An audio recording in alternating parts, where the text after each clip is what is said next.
on all platforms. I am so glad to see you this morning. Let's chat about God is a rewarder of those who diligently seek him. Okay.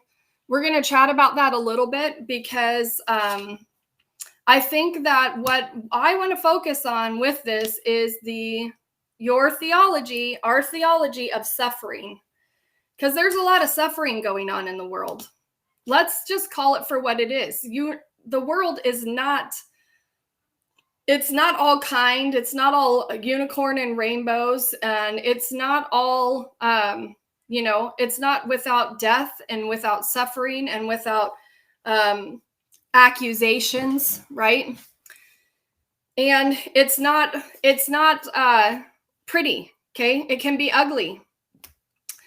I want to talk about the fact that, before I get started, if you are watching on YouTube, please feel free to hit the subscribe, hit the bell to get notified. YouTube is probably the best way to make sure that you're getting notified of these videos that are posting, okay?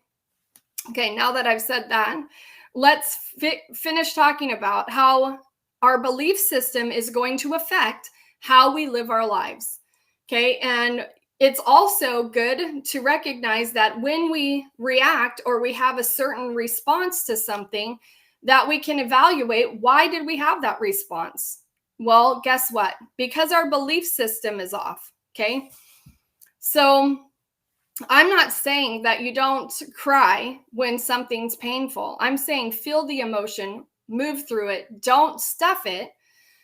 But I'm also saying that we have to believe that God is a rewarder of those who diligently seek him, okay? When you're actually making right choices in the midst of chaos and trouble and pain, when you make hard, difficult choices to say yes to the Lord, even when there's accusations flying against you. I mean, I just read in my group in First Peter.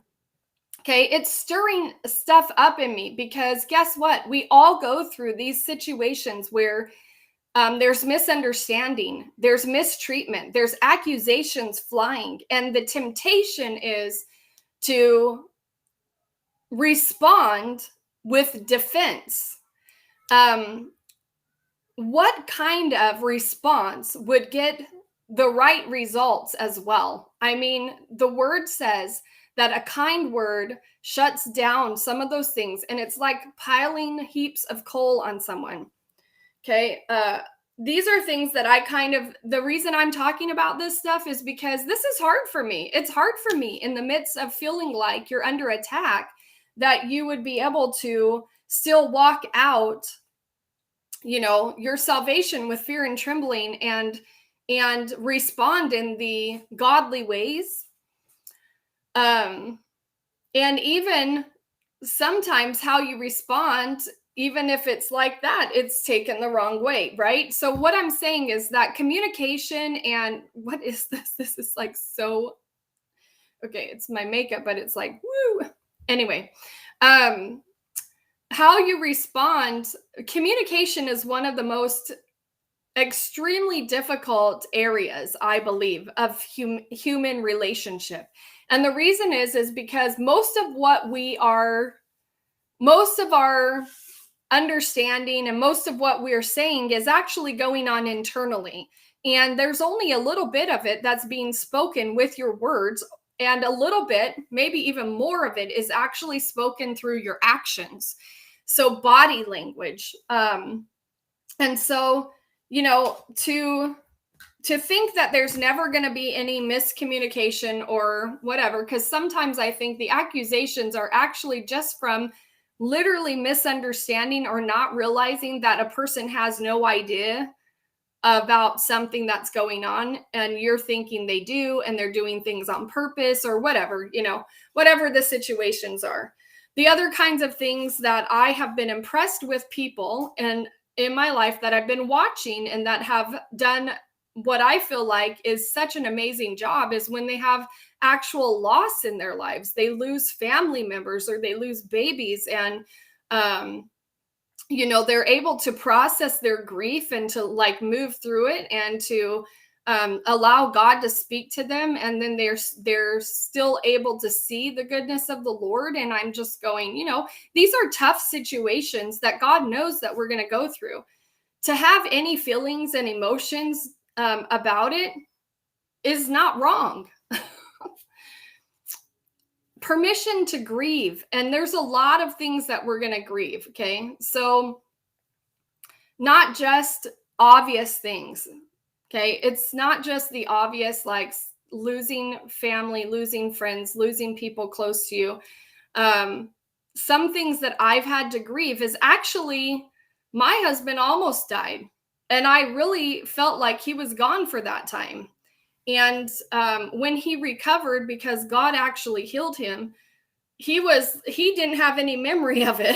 I was like, oh my goodness. Like, I didn't know what was wrong with me, but I was really angry and I was unhappy and I was snappy.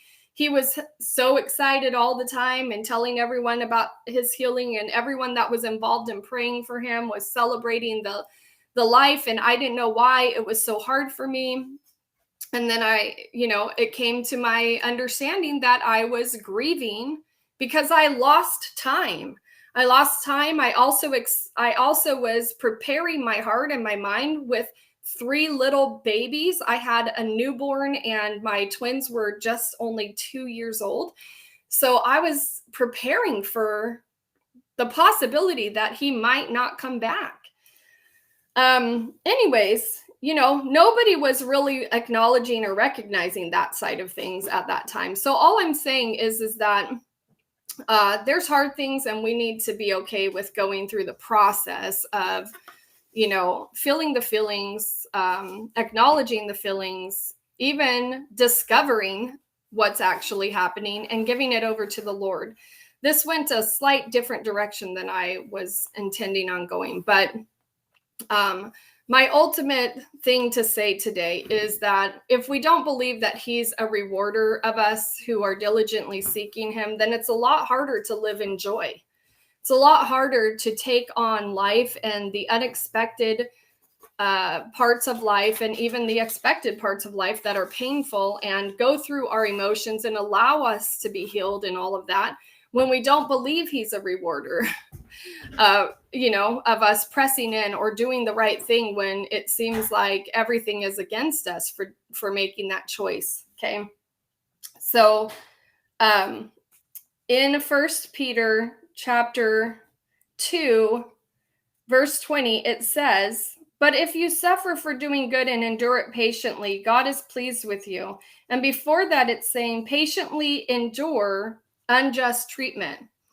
So obviously Jesus is our example for that. And when God the Father looks at us, if we are diligently seeking him, and we're found in the blood of Christ. So all of the things that we are not doing exactly right, I'm not saying that you need to do it perfectly. I'm saying that we set our minds and our hearts on this, that in every moment, whether it's an unjust treatment or it is just, even, that we set our hearts to do the right thing. Either maybe we need to repent and we need to ask for forgiveness.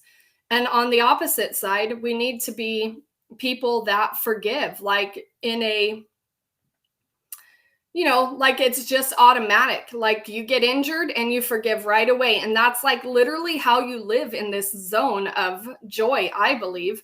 It's part of it, at least. So anyways, okay, guys, well, I got to go because I got to take my kids to their camp. I love you guys so much, and I hope to see you in more avenues online. Connect with me on any of the platforms. Join my group if you want to go deep in the Lord and you want to figure out how he talks to you. We'll be going there eventually, sometime soon, hopefully. That group is in the description. So you can just click on the link and ask to join. Okay, bye guys.